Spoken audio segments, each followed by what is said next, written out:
Bonsoir à tous. Le Monde aujourd'hui, ravi de vous retrouver pour cette nouvelle édition de votre journal.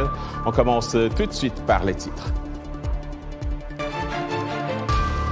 Les Nigérians retenaient toujours leur souffle ce lundi, attendant de savoir qui sera le prochain président.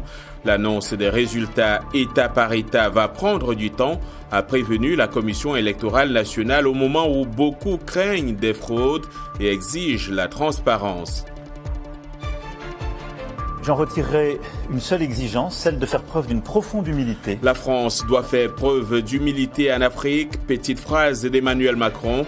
Le président français a prononcé ce soir un discours sur la stratégie diplomatique et militaire de la France en Afrique, 2 jours avant une tournée en Afrique centrale. Le Burkina Faso vibre au rythme du FESPACO, la 28e édition du Festival panafricain du cinéma et de la télévision de Ouagadougou s'est ouverte ce week-end. Il a beaucoup été question de sécurité, nous diront nos envoyés spéciaux dans la capitale burkinabé.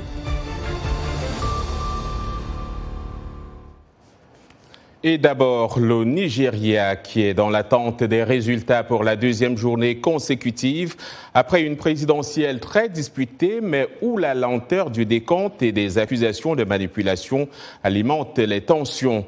Des dizaines de millions d'électeurs étaient appelés à choisir parmi 18 candidats l'homme qui aura la lourde tâche pendant 4 ans de redresser le pays le plus peuplé d'Afrique. Plus de détails avec Blanche Sanou. Les décomptes se poursuivent au Nigeria où les 3 favoris à la présidentielle de samedi sont au coude à coude, l'élection suscitant un immense espoir chez la jeunesse dont une partie a veillé toute la nuit pour protéger son vote. Le scrutin s'est globalement déroulé dans le calme selon les observateurs, malgré quelques incidents sécuritaires et des couacs logistiques. Les conditions étant posées, à partir d'aujourd'hui, le centre de collecte est déclaré ouvert jusqu'au résultat définitif de l'élection présidentielle de 2023.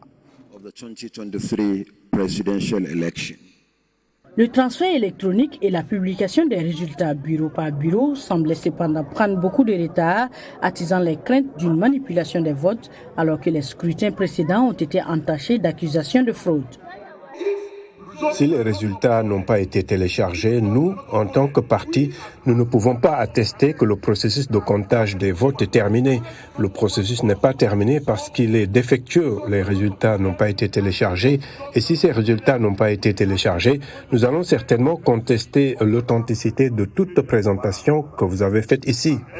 Le Nigeria est plombé par une économie en berne, les violences récurrentes de groupes armés et de bandits, ainsi qu'un appauvrissement généralisé de la population.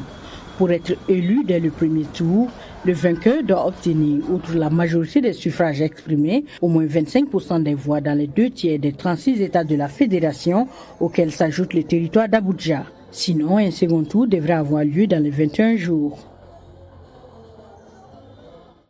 Le président français Emmanuel Macron a présenté ce lundi la nouvelle stratégie diplomatique et militaire de la France en Afrique.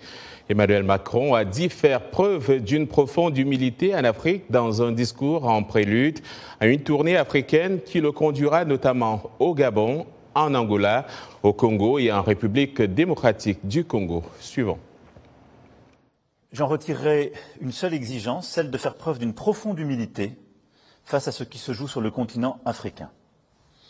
Une situation sans précédent dans l'histoire, traiter en même temps et dans l'urgence une somme de défis vertigineux, du défi sécuritaire, climatique au défi démographique, avec la jeunesse qui arrive et à laquelle il faut proposer un avenir pour chacun des États africains. Dans ce discours, le président français a annoncé une prochaine diminution visible des effectifs militaires français en Afrique et un nouveau modèle de partenariat impliquant une montée en puissance des Africains. Emmanuel Macron a par ailleurs annoncé une loi cadre pour procéder à de nouvelles restitutions d'œuvres d'art au profit des pays africains qui le demandent. Pour une analyse de cette actualité, retrouvons tout de suite via Skype Henri-Désiré Nzouzi, journaliste et analyste politique. Henri-Désiré, vous êtes à Bruxelles. Bonsoir. Bonsoir, John. Le président Emmanuel Macron, le disait, a donc prononcé ce soir un discours sur la stratégie diplomatique et militaire de la France en Afrique. Quels sont les points qui vous ont le plus marqué dans cette allocution ?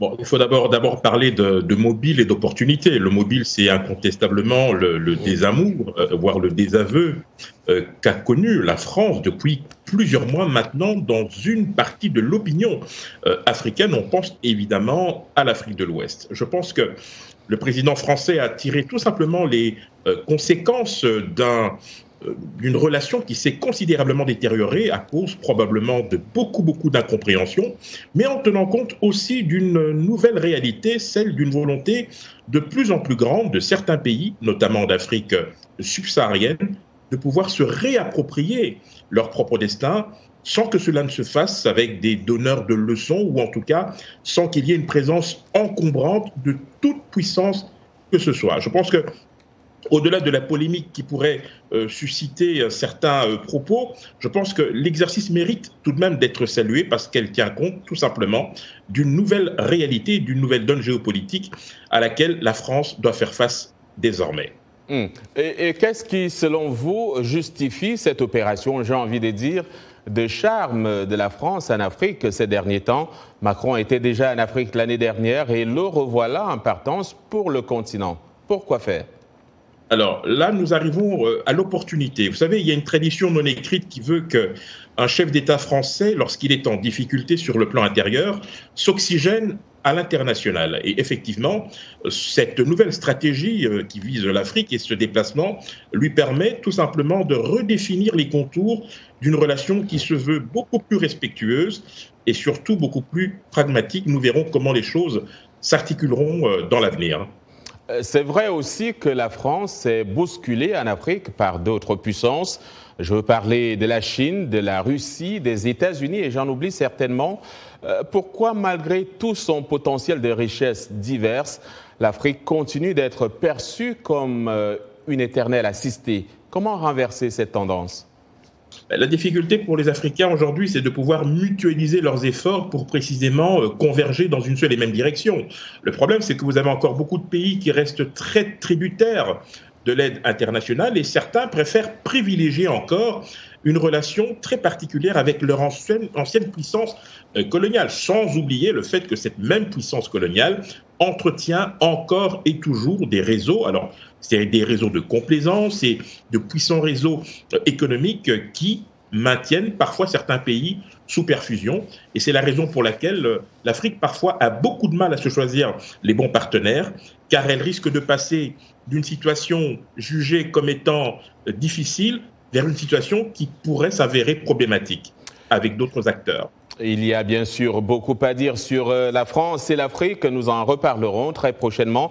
Henri Désiré Nzouzi, merci pour votre analyse. Merci à vous, à très bientôt. À très bientôt. Dans une interview exclusive accordée à VOA Afrique, Mahamat Madi Ali, chef du groupe rebelle tchadien Front pour l'alternance et la concorde au Tchad, l'OFACT, a démenti les informations révélées par le Wall Street Journal et selon lesquelles son groupe planifiait d'assassiner le président de la transition au Tchad, le général Mahamad Idriss Déby, avec l'aide des paramilitaires russes de Wagner. Le Tchad partage de longues frontières poreuses avec la Libye au nord, la République centrafricaine au sud et le Soudan à l'est, 3 pays où Wagner est déjà présent. Suivons Mahamat Madi Ali. Monsieur Mahamat Madi Ali, merci de répondre aux questions de la Voix de l'Amérique. Vous êtes le chef du FACT, le Front pour l'alternance et la concorde au Tchad, l'un des plus puissants groupes rebelles du Tchad. Le journal américain The Wall Street Journal, qui dit se baser sur des rapports des services de renseignement occidentaux et africains, fait état d'un projet d'assassinat par des rebelles du président de la transition, le général Mahamad Idriss Déby. Le FACT se reconnaît-il dans un tel projet? Nous ne sommes pas surpris par l'article qui est sorti dans un journal, même s'il est américain, rédigé par un ancien journaliste du journal Figaro, qui a été touché par la junte au Tchad. Ils ont concocté, manœuvré pour accuser les FACT. Non, les FACT n'a jamais eu de contact avec quiconque. Et les FACT n'est pas inconditionnel de quiconque. J'ajoute les manœuvres, le complot qui consiste à attenter à la vie de quelqu'un, ça ce n'est pas le projet des FARC. Les FARC, c'est une guérilla très classique. Lorsque nous allons lancer nos actions, on fera une déclaration de guerre. C'est très classique. Des mercenaires du groupe paramilitaire russe Wagner seraient associés, toujours d'après le Wall Street Journal, à des rebelles tchadiens pour un projet de déstabilisation. Savez-vous si Wagner est présent au Tchad? Il faut faire la part des choses entre la Russie et Wagner. La Russie, c'est un État qui est membre du Conseil permanent des Nations Unies. Wagner, c'est un groupe qui, pour votre information, n'a jamais travaillé avec des groupes rebelles. Wagner était toujours avec des États, que ce soit en Centrafrique, que ce soit au Mali, que ce soit au Soudan, même en Libye, là où l'État n'existait pas depuis 2011. Wagner était venu en Libye par le biais du Parlement libyen. Donc, il faut pas lancer des accusations gratuites comme ça. Vous le dites bien, Wagner est présent en Libye et on sait que la Libye, c'est aussi une base arrière de certains groupes rebelles tchadiens, dont le FACT. Est-ce que vous avez eu des contacts? Non, mais écoutez, en Libye, il n'y a pas que des Tchadiens, il y a même des Occidentaux. Est-ce qu'il vous arrive d'accuser ces Occidentaux-là de connivence avec Wagner? Non. D'ailleurs, s'il y a connivence, il faut se reporter du côté en face. Le chef de la diplomatie tunisienne a réagi à la polémique créée par les propos du président Kais Saïed sur les migrants subsahariens. Nabil Amar estime que son pays prône l'apaisement tout en excluant de présenter des excuses. Pour le ministre tunisien des Affaires étrangères, c'est un mauvais procès d'interprétation qui est fait à Tunis. Cela fait quelques jours que cela s'est produit et il faut maintenant garder la tête froide. Il faut apaiser et les messages d'apaisement ont déjà été transmis par les canaux officiels et autres, a-t-il dit. Cependant, il n'est pas question d'excuses du tout. Nous n'avons porté atteinte à personne, a-t-il ajouté. Le président Saïd a appelé le 21 février à des mesures urgentes contre l'immigration clandestine de ressortissants de pays d'Afrique subsaharienne, affirmant que leur présence en Tunisie était source de violences et de crimes. Un an après le début de la guerre de l'Ukraine, Moscou poursuit ses attaques dévastatrices contre ce pays et se heurte à une résistance farouche du pays, de son peuple. Les affiliés occidentaux restent unis dans leur soutien à l'Ukraine, tout comme le peuple ukrainien, comme le rapporte Miroslava depuis Kiev. Le récit est de Alexandrine Oloyon. Le président Joe Biden, lors d'une visite surprise en Ukraine, est entré dans une zone de guerre active malgré les risques pour la sécurité afin d'exprimer le soutien indéfectible des États-Unis à l'Ukraine dans sa lutte contre l'invasion russe. Il s'est tenu aux côtés du président ukrainien Volodymyr Zelensky et a présenté ses respects au mur du souvenir, honorant ceux qui sont morts en défendant le pays.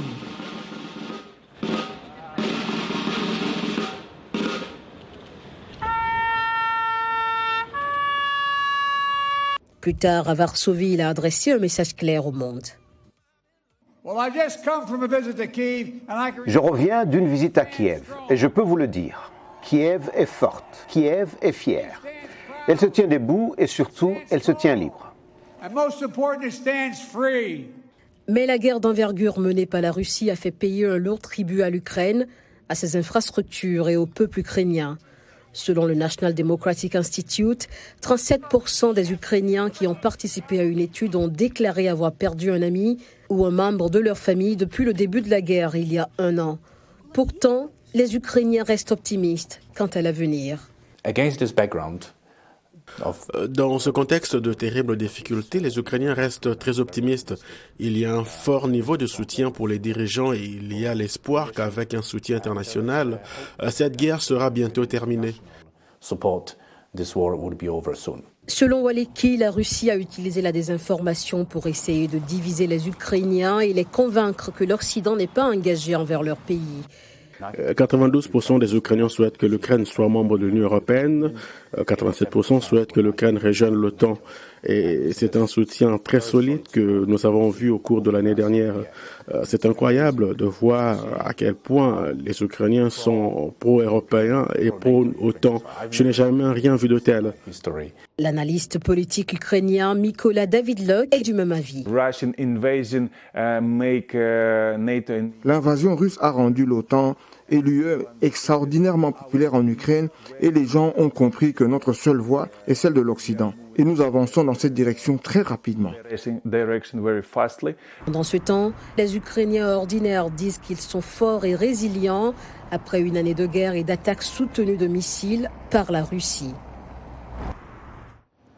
Également dans l'actualité ce soir, le gouvernement britannique et l'Union européenne sont arrivés ce lundi à un compromis concernant les dispositions post-Brexit en Irlande du Nord, espérant ouvrir un nouveau chapitre après des mois de relations tumultueuses et de blocage politique dans la province britannique.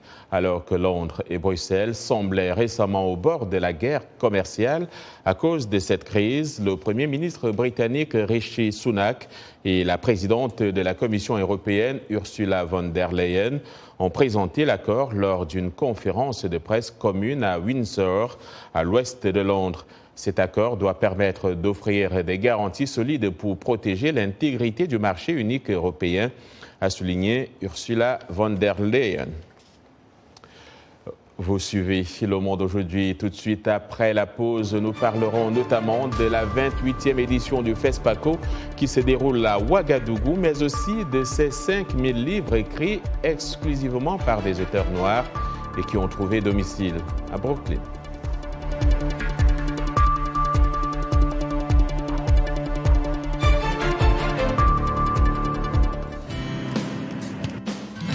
Santé, bien-être, sport, beauté, nouveauté. Carnet de santé est l'émission hebdomadaire qui vous veut du bien. Des chroniques, des reportages, des témoignages recueillis sur le continent et ailleurs.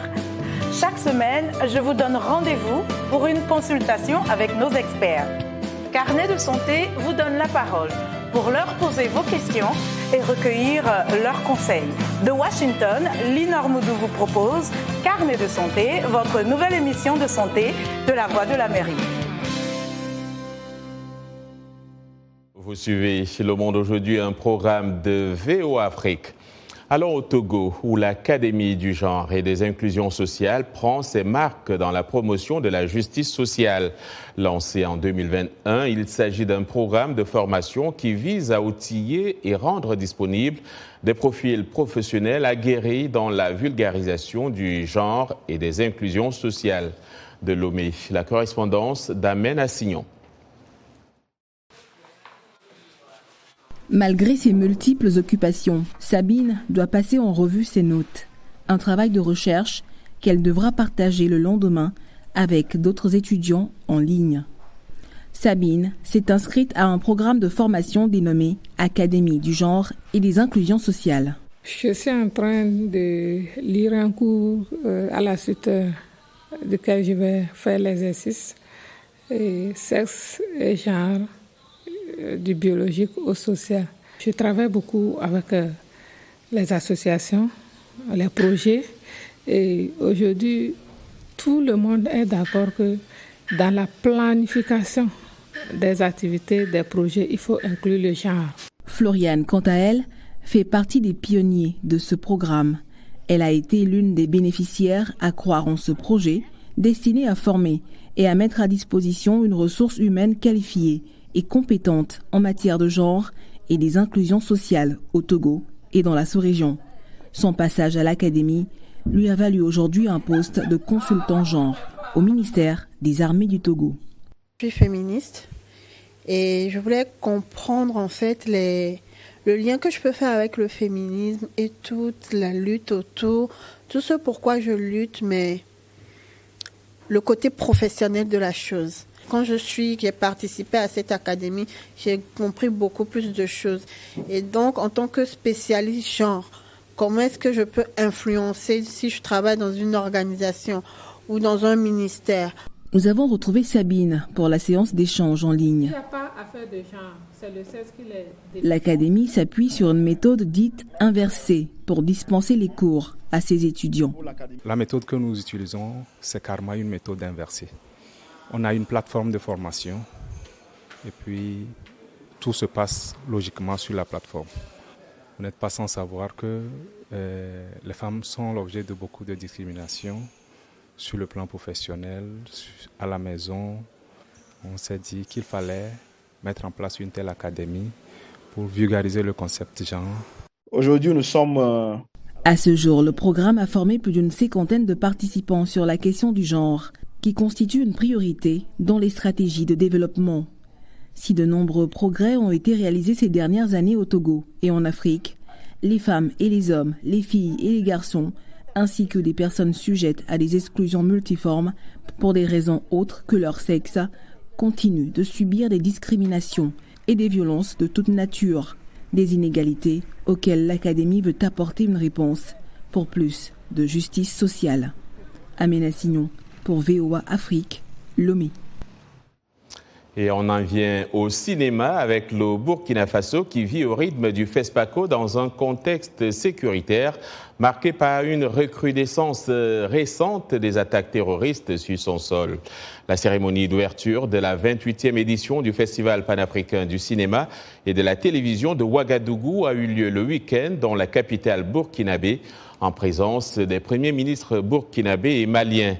La lutte contre le terrorisme a été au centre des discours et du spectacle servi au public et au monde du cinéma présent au Palais des Sports de Ouagadougou. Voyons cela dans ce reportage de nos envoyés spéciaux à Ouagadougou, Yacouba Ouedraogo et Thierry Kaoré. C'est avec une chorégraphie de Serge Aimé Koulibaly, inspirée de la célèbre phrase de Martin Luther King, « I have a dream, j'ai un rêve », que s'est ouverte l'édition 2023 du FESPACO. J'ai un rêve qu'un jour, les peuples africains vivront de bonne gouvernance, de liberté. Un rêve pour des lendemains meilleurs pour le Burkina Faso et pour l'Afrique, représenté dans une création construite autour du patriotisme et de la lutte contre le terrorisme.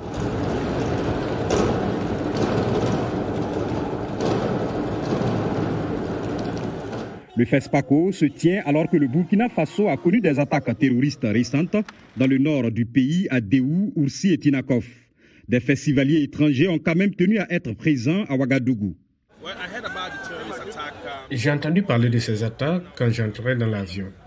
Mais pour je ne sais quelle raison, je ne suis pas du tout perturbé parce que ces choses se produisent partout dans le monde et je crois que je rentrerai chez moi sain et sauf.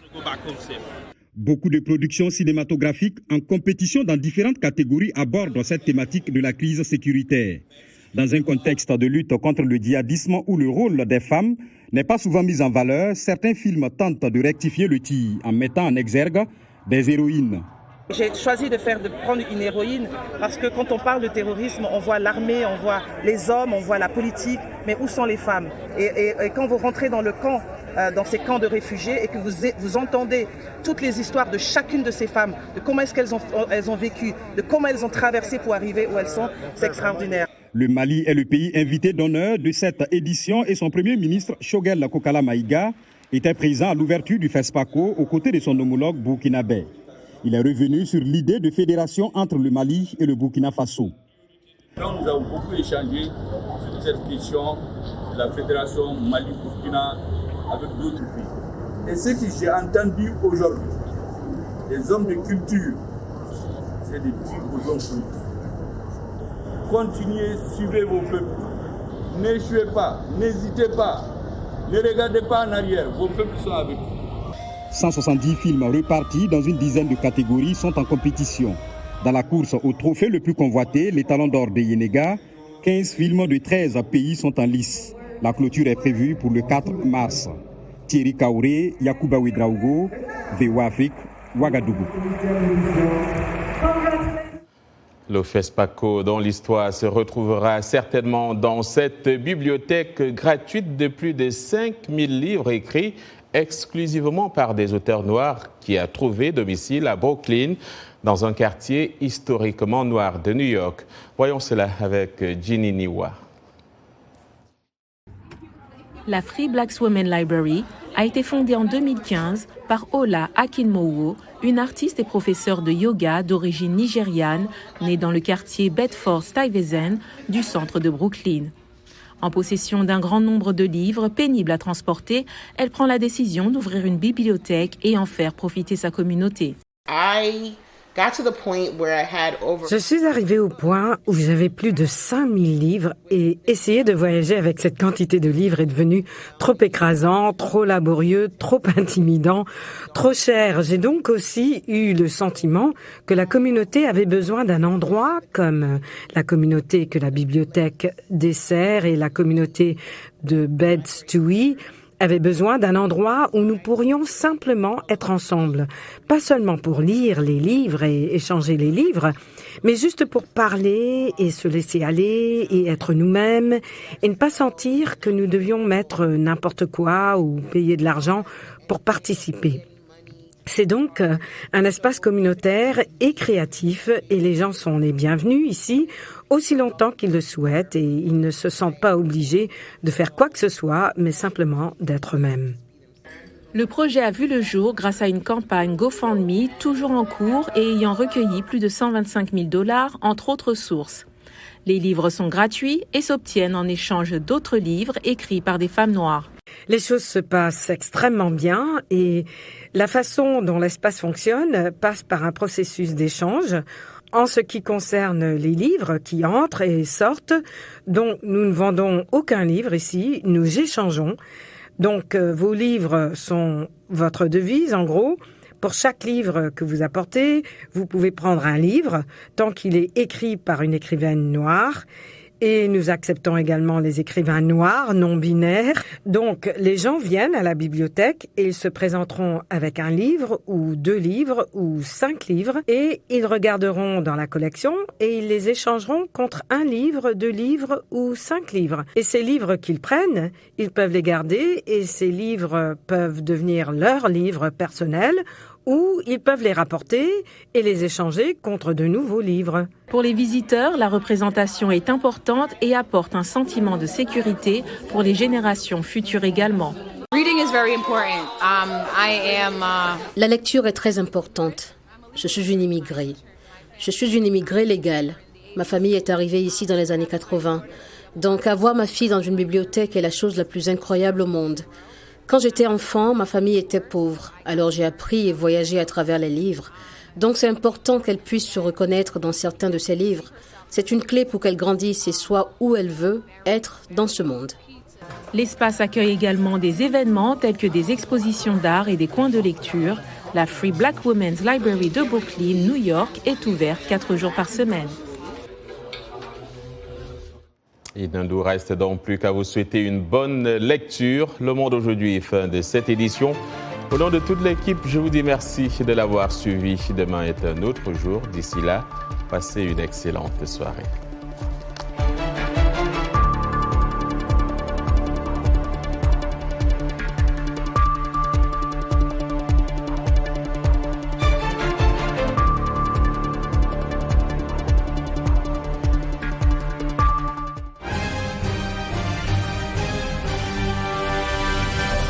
Mbote ndeko Eli Sango, mbote na bino banso, bozali kolanda Saona Lingala na la Voix de l'Amérique, Buto, Washington DC. Sango ya Mokili Lelo, c'est votre nouveau rendez-vous d'actualité en Lingala de la Voix de l'Amérique. Tous les jours, de lundi à vendredi, nous vous proposons 2 éditions d'actualité.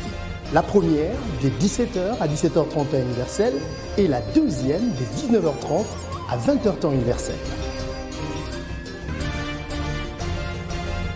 Politique, société, culture, économie, sport.